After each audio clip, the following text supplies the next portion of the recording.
बिस्मिल्लाहिर्रहमानिर्रहीम। कल हम डिस्कस कर रहे थे बीटा फंक्शन और उसकी प्रॉपर्टीज़ को। तो आज जो रिमेनिंग प्रॉपर्टीज़ हैं बीटा फंक्शन की वो डिस्कस करेंगे। तो हमारे पास आज जो सबसे पहली प्रॉपर्टी है बीटा फंक्शन की, वो हमारे पास कुछ इस तरह से है कि beta p into beta p q plus one is equal to q beta p plus one q. और जो दूसरी प्रॉपर्टी है वो है beta p q is equal to, अगर हम बीटा फंक्शन को beta p plus one q plus beta p q plus one, इन दो हिस्सों में हम क्या कर सकते हैं, अलग अलग कर सकते हैं। और जो हमारे पास थर्ड प्रॉपर्टी है बीटा फंक्शन की, वो है p plus q, beta p q plus one is equal to q beta p q. तो ये हमारे पास कुछ प्रॉपर्टीज़ हैं जिनको आज हम डिस्कस करेंगे। इनको डिस्कस, इसका जो ए पार्ट है हम उसको डिस्कस कर लेते हैं। ए पार्ट में हमारे पास क्या है जी, by definition of beta function. हमने जब डिफाइन किया था बीटा फंक्शन को, हमने कहा था integral 0 to 1 t raise power p minus 1 into 1 minus t raise power q minus 1 dt। इसमें हमारे पास जो इंटीग्रल गिवन है वो डेफिनेट इंटीग्रल है और प्रॉपर इंटीग्रल है, और इसे हम रीमान इंटीग्रल भी कहते हैं, क्योंकि हमारे पास जो फंक्शन है वो रियल वैल्यूड है। अगर फंक्शन हमारे पास क्या हो, रियल वैल्यूड हो और इंटीग्रल डेफिनेट भी हो, तो उसको हम क्या कहते हैं, रीमान इंटीग्रल। अगर हमारा जो फंक्शन है वो कम्प्लेक्स वैल्यूड हो, तो फिर हम उसको क्या कहते हैं, कंटूर इंटीग्रल कहते हैं। और उसका जो पाथ है, जिसमें ये जो हमारा पाथ शो हो रहा है 0 से 1, वो उसका क्या कहलाता है, कंटूर कहलाता है, कंटूर इंटीग्रल है। तो हम जिस टॉपिक को डिस्कस कर रहे हैं इसमें हम यूज़ कर रहे हैं रीमान इंटीग्रल को। रीमान इंटीग्रल की जो बेसिक कंडीशंस क्या हैं, डेफिनेट इंटीग्रल हो और फंक्शन जो है वो रियल वैल्यूड हो, ठीक है। तो ये दो कंडीशनें अगर उसमें एग्जिस्ट करती हैं तो वो हमारे पास क्या होता है, रीमान इंटीग्रल होता है। अब हमारे पास जो रिजल्ट है बाय डेफिनेशन बीटा फंक्शन इसके बराबर है, और हमने प्रूव क्या करना है कि p हमारे पास क्या है, कोई हमने कहा था कि p हमारे पास ऐसा फंक्शन है, real part of p greater than क्या था, 0। ये बीटा फंक्शन की डेफिनेशन थी। और इसमें जो रियल पार्ट ऑफ q है वो भी ग्रेटर देन 0 है। तो इसमें p से हम क्या कर रहे हैं, बीटा p q प्लस 1 को मल्टीप्लाई कर रहे हैं, और हमारा जो रिजल्ट हमने प्रूव करना है वो क्या है, q beta p plus 1 q। अब हम ऐसा करते हैं कि हमारे पास जो लेफ्ट हैंड साइड है उसको हम ले लेते हैं। लेफ्ट हैंड साइड में हमारे पास क्या है जी, p beta p q plus 1। अब इसके ऊपर हम क्या कर लेते हैं, डेफिनेशन इम्प्लीमेंट कर लेते हैं। जब जो हमारे पास p t raise power p minus 1 और 1 minus t raise power q plus 1 minus 1 से क्या हो जाएगा, कैंसिल हो जाएगा, और रिमेनिंग हमारे पास क्या बच जाएगा, 1 minus t raise power q। अब हम क्या करते हैं कि इसको नाउ इंटीग्रेटिंग बाय पार्ट्स। अब इंटीग्रेटिंग बाय पार्ट्स जब हम करते हैं तो क्यों करते हैं, जब हमारे पास इंटीग्रल के अंदर दो फंक्शन हो, एक हमारे पास क्या, एक का नाम हम रख देते होते थे u, दूसरे का v, फिर उसके ऊपर इंटीग्रेशन बाय पार्ट हम अप्लाई करते थे। अब इंटीग्रेशन बाय पार्ट जब हम अप्लाई करते हैं तो उसमें फर्स्ट फंक्शन किसको रखना है और सेकंड फंक्शन किसको रखना है, उसके लिए हम एक तरीकाकार यूज़ करते हैं यूजुअली। तो अब एक फार्मूला था यू के, एक प्रॉपर फार्मूला तो नहीं है, जिस दौर में हम पढ़ा करते थे, हमने कुछ अपनी आसानी के लिए एक बनाया हुआ था। लास्ट टाइम भी हमने इसको डिस्कस किया था कि इसमें हमारे पास आईलेट के नाम से है। आई का मतलब क्या है? Inverse function. और इस एल का मतलब क्या है? एल का मतलब है लॉगरिथमिक फंक्शन। ए से क्या मुराद है? Arithmetic function. T for trigonometric function और ई फॉर एक्सपोनेंशियल फंक्शन। अब ये हमारे पास कितने फंक्शन हैं? 5 फंक्शन को रिप्रेजेंट कर रहा है। अब हमने देखना है कि हमारे पास जो इंटीग्रल है उसमें जो भी इनवर्स फंक्शन होगा उसको हम फर्स्ट फंक्शन कंसीडर करेंगे। ठीक है, अगर हमारे पास इन दोनों का अगर कंपैरिजन है तो ये फर्स्ट होगा, इनमें से कोई भी दूसरा होगा वो क्या आएगा? दूसरे पे आएगा। अगर इनवर्स फंक्शन नहीं है, लॉगरिथमिक फंक्शन है और उसका कंपैरिजन किसी से अरिथमेटिक और ट्रिग्नोमेट्रिक से है तो इसको हम क्या कहेंगे? फर्स्ट। और बाकी जो है वो हमारे पास क्या होगा? ट्रिग्नोमेट्रिक। ठीक है ना। इसी तरह ये दो फंक्शन अगर हमारे पास नहीं है, ठीक है ना, अरिथमेटिक फंक्शन है, ट्रिग्नोमेट्रिक फंक्शन है, इन दोनों का आपस में कंपैरिजन है तो अरिथमेटिक क्या होगा? फर्स्ट और ट्रिग्नोमेट्रिक क्या होगा? सेकंड। अगर हमारे पास ट्रिग्नोमेट्रिक और एक्सपोनेंशियल है तो इसमें हमारे पास क्या होगा? जो ट्रिग्नोमेट्रिक फंक्शन है वो हमारा क्या होगा? फर्स्ट, और जो एक्सपोनेंशियल फंक्शन है वो क्या होगा? सेकंड। अब ये जो हमारे पास फार्मूला था आईलेट वाला, ठीक है, इसमें हम इस नतीजे पे पहुंचे हैं कि हमारे पास जो एक्सपोनेंशियल फंक्शन है वो हमेशा उसको हम क्या करते हैं? सेकंड फंक्शन लेते हैं, और जो इनवर्स है उसको हमेशा हम फर्स्ट लेते हैं। अब हम आते हैं अपने इंटीग्रल की तरफ। अब हमारे पास क्या है कि integral 0 to 1 t raise p - 1 into 1 - t raise power q। अब इसके अंदर हमारे पास क्या है जी? दो फंक्शन है। ठीक है, इसमें हम क्या लगा रहे हैं?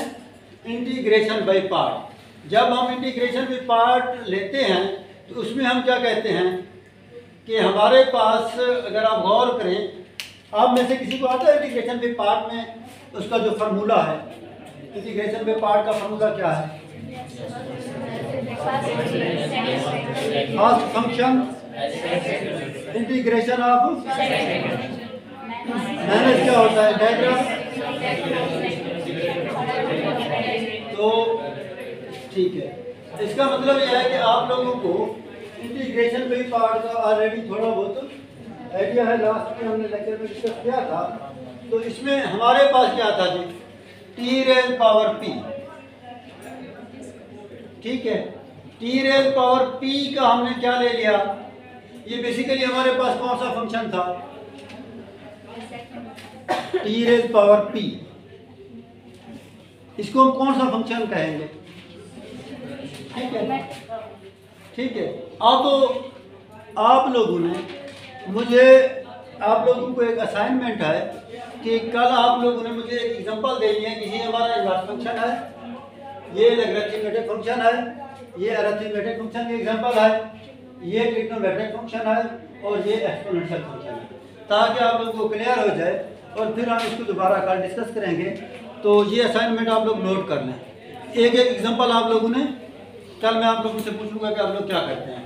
तो एनी हाउ हम जब इसका इंटीग्रेशन लेंगे टी रेज़ पावर p की, ठीक है, तो ये हमारे पास क्या बनेगा? ठीक है, टी रेज़ पावर p - 1 था हमारे पास, तो T raise power p over p हो गया। और हमने जो हमारे पास दूसरा फंक्शन था 1 - t raise power q - 1 q था, उसको हमने क्या ले लिया? एज। ठीक है, अब हमारे पास जो लिमिट थी वो क्या थे? 0 से 1। जब हम 0 से 1 लिमिट अप्लाई करेंगे, t को जब हम 0 पुट करते हैं तो सारी वैल्यू 0 हो जाती है। t को इसमें अगर हम 1 पुट करें तब भी हमारी वैल्यू क्या हो जाती है? 0 हो जाती है। इनमें से कोई भी वैल्यू हम लें, यानी कि हमारे पास पहले 1 लेंगे, ये पार्ट 0 हो जाएगा, 0 पे ये पार्ट 0 हो जाएगा। तो इसका मतलब ये है कि इसके अंदर ये जो हमारा पोर्शन है ये 0 हो गया। अब हम आते हैं सेकंड पार्ट की तरफ। हमने इंटीग्रेशन ली थी, T raise power p over p हो गया, और डेरिवेटिव हमने लिया था। डेरिवेटिव हमारा क्या हुआ? q into 1 - t q - 1। यानी जो हमारे पास फर्स्ट फंक्शन था उसका हम क्या ले रहे हैं, डेरिवेटिव। अब फर्दर हमारे पास जो माइनस टी था उसका डेरिवेटिव क्या बना, -1। अब ये -1 जब बाहर आएगा तो ये वाली वैल्यू क्या हो जाएगी, प्लस। और ये जो हमारे पास q था और ये हमारे पास p था, हम बाहर लेके आएंगे q/p। और इंटीग्रल हमारा क्या बन जाएगा, 0 to 1 t raised power p 1 minus t q minus 1। अब अगर आप गौर करें तो हमारे पास क्या बन जाएगा, q, और हमारे पास क्या बन जाएगा 0 to 1। अब ये जो p था, p से क्या हो जाएगा, कैंसिल हो जाएगा। ये की हमारा क्या हो रहा है, सारे इससे मल्टीप्लाई हो रहा था ना, तो t raised power p 1 minus t raised power q minus 1 dt। अब तो इसको जब हम बीटा फंक्शन में कन्वर्ट करते हैं तो बीटा फंक्शन में हमारे पास क्या आ जाएगा, t raised power p plus 1 minus 1, ऐसे आ जाएगा ना। तो इसको हमने p plus 1 लिख लिया और ये हमारे पास क्या है, दूसरा जो वेरिएबल था 1 minus t, उसकी पावर क्या है, q minus 1। तो ये हमारे पास रिलेशन क्या हो गया, सेटिस्फाइड हो गया। सेंस प्रूव हमने कह दिया कि ये रिजल्ट जो हम फाइंड करना चाह रहे थे। अब हमारे पास क्या है जी, दूसरा रिजल्ट है कि अगर हम बीटा पी क्यू को इसके बराबर, ये जो रिजल्ट है प्रूव करना है, यहाँ पे जब हम प्रूव करने लगेंगे तो ये हमारे पास क्या होगा, दोबारा हम वही बाय डेफिनेशन हम स्टार्ट करेंगे कि जो बीटा फंक्शन की डेफिनेशन है वो किसके बराबर है, integral 0 to 1 t raised power p minus 1 into 1 minus t raised power q minus 1 dt। तो ये हमारे पास क्या होगा, इसको जब हम सॉल्व करेंगे तो हम ऐसा लिख सकते हैं कि मैथमेटिक्स के अंदर हमारे पास क्या है जी, 1 है, एक वैल्यू है ना, हम 1 की क्या कर रहे हैं, पार्टीशनिंग कर रहे हैं, उसके अंदर एक पैरामीटर हम ऐड कर रहे हैं और वही सब्ट्रैक्ट भी कर रहे हैं। तो ये हमारे पास बेसिकली क्या था, 1 था। 1 के साथ हमने क्या किया कि एक तरफ हमने t क्या कर दिया, ऐड कर दिया, और दूसरा t क्या कर दिया, ठीक है। अब इस तरह हम लिख सकते हैं, जब हमने ये वाली, बेसिकली तो 1 ही है ना, t से कैंसिल हो जाएगा। अब जब ये वाले आपस में मल्टीप्लाई करेंगे, ठीक है, तो मल्टीप्लाई हम क्या करेंगे, एक दफ़ा हमने t से मल्टीप्लाई करना है, एक दफ़ा हमने 1 minus t से मल्टीप्लाई करना है, ऐसे है ना। Integral 0 to 1 t into t p minus 1 1 minus t q minus 1 dt plus 0 to 1 1 minus t। अब ये दोनों वैल्यूज हम क्या करेंगे, मल्टीप्लाई करेंगे, तो इसके क्या बन जाएंगे, दो पार्ट्स बन जाएंगे, क्योंकि दरम्यान में प्लस आ गया। ये सारी वैल्यू क्या कर रहे हैं, मल्टीप्लाई कर रहे हैं, एक दफ़ा मल्टीप्लाई कर रहे हैं t के साथ, एक दफ़ा 1 minus t के साथ, ऐसे है ना। अब जब 1 minus t के साथ मल्टीप्लाई करेंगे तो ये क्या बन जाएगा, t रेज पावर p बन जाएगा, और वहाँ पे 1 minus t रेज पावर क्या बन जाएगा, q बन जाएगा अगले इसमें, जब ये उसके साथ मल्टीप्लाई होगा। अच्छा, जब ये हमारे पास आ जाएगा तो फिर हम इसके ऊपर क्या लगा लेंगे, डेफिनेशन अप्लाई कर लेंगे। जब हम डेफिनेशन अप्लाई करेंगे तो ये वैल्यू हमारे पास क्या आ जाएगी, beta p plus 1 q, plus के बाद ये हमारे पास क्या आएगा, beta 1 minus t raise power क्या थी, q थी, तो इसलिए क्या हो जाएगा, q प्लस 1। तो ये रिजल्ट हम प्रूव करना चाह रहे थे। और नेक्स्ट जो हमारा रिजल्ट है, अगर हमारे पास जो हमारे पास रियल वैल्यूड फंक्शन हम ले रहे थे, हमने कहा था p प्लस q, इसको अगर हम मल्टीप्लाई करते हैं beta function p q plus 1 के साथ, तो हमारा रिजल्ट क्या आता है, ठीक है, ठीक है, q बीटा p q, ये हम क्या कर रहे हैं, प्रूव कर रहे हैं। ये जब हम प्रूव करेंगे तो बाय डेफिनेशन हमारे पास जो बीटा फंक्शन है वो किसके बराबर है, वो है integral 0 to 1 t raise power p minus 1 into 1 minus t raise power q minus 1। अब बाय डेफिनेशन हमने वैल्यूज क्या करनी है, हम करते हैं कि जो उसकी लेफ्ट हैंड साइड है उसको हम क्या मल्टीप्लाई कर रहे हैं, लेफ्ट हैंड साइड हमने ली और उसको हमने क्या किया, p प्लस q, ये वाली जो साइड है, ठीक है। अब ये हमारे पास क्या बन जाएगी, p plus q integral 0 to 1 t raise power p minus 1 1 minus t raise power q। अब हमारे पास जब हम इनको अलग अलग मल्टीप्लाई करेंगे तो ये p के साथ हो जाएगा और ये क्या हो जाएगा, q के साथ। अब दोबारा इसी के ऊपर हम क्या करते हैं, इंटीग्रेशन भी पार्ट यूज़ करते हैं। इंटीग्रेशन भी पार्ट जब हम यूज़ करेंगे तो हमारे पास दो फंक्शन है, एक को हम फर्स्ट फंक्शन कंसीडर करेंगे और दूसरे को क्या करेंगे, सेकंड फंक्शन। तो ये हमारे पास क्या होता है कि हमारे पास t raise power p over p. अब हम उसकी इंटीग्रेशन ले रहे हैं, हमारे पास क्या हो जाएगा, इसकी हम इंटीग्रेशन लेंगे तो ये आएगा, ये हमारे पास क्या रहेगा, एज इट रहेगा, माइनस हमारे पास क्या हो जाएगा, इंटीग्रल 0 to 1। तो इंटीग्रेशन ऑफ सेकंड फंक्शन हमने लिया है और डेरिवेटिव ऑफ फर्स्ट, ऐसे लिया है ना। अच्छा, अब हमारे पास ये है कि ये जो पार्ट था इसमें जब हम लिमिट अप्लाई करते हैं, ये सारी की सारी वैल्यू जो है वो क्या हो जाएगी, 0 हो जाएगी। जब ये सारी की सारी वैल्यू 0 हो जाएगी तो फिर हमारे पास क्या होगा, ये वाली वैल्यू बच जाएगी, इसके साथ -1 क्या हो जाएगा, प्लस हो जाएगा। तो इसको हम इस तरह लिख सकते हैं कि q over p, T raise power p 1 minus T raise power q minus 1 dt। जब ये इसके साथ मल्टीप्लाई होगा तो p से क्या हो जाएगा, कैंसिल हो जाएगा, और बाकी हमारे पास यहाँ पे क्या बच जाएगा, q, ऐसे है ना, और प्लस q इंटू ये हमारे पास ऑलरेडी था।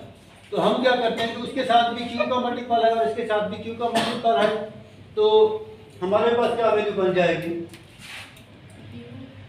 q इंटू हम कह सकते हैं कि इसमें से हम क्या कर रहे हैं कि एक तो हमारे पास q कॉमन है, दूसरा इंटीग्रल 0 to 1 कॉमन है, टी रेज़ पावर p ये भी हम कॉमन ले सकते हैं या नहीं ले सकते, ये टी रेज़ पावर p है ना, तो इसको हम इस तरह लिख सकते हैं ना, T into T raise power p, और इसको हम इस तरह लिख सकते हैं कि 1 माइनस टी अगर कॉमन ले लें तो ये क्या हो जाएगा, 1 minus T raise power q minus 1।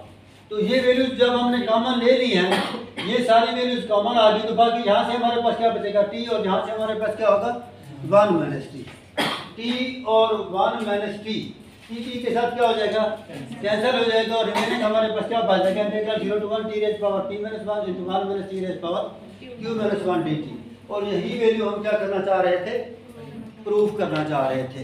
तो ये हमारे पास क्या है जी, इसका रिजल्ट है। तो ये जो स्पेशल फंक्शन है ये बड़ा इंटरेस्टिंग सब्जेक्ट है, लेकिन इसके अंदर कंटिन्यूटी चाहिए। अगर आप कंटिन्यूअसली क्लासेस लेंगे, स्टेप बाय स्टेप पढ़ेंगे, तो ये आपके लिए सबसे आसान होगा। अगर आप एक स्टेप मिस करेंगे तो फिर अगले 2 दिन तक तो आपको कुछ समझ नहीं आनी उसकी कि आप क्या पढ़ रहे थे। तो अब हम क्या करते हैं, नेक्स्ट रिजल्ट की तरफ जाते हैं। तो नेक्स्ट जो हमारे पास रिज़ल्ट है वो है फैक्टोरियल फंक्शन।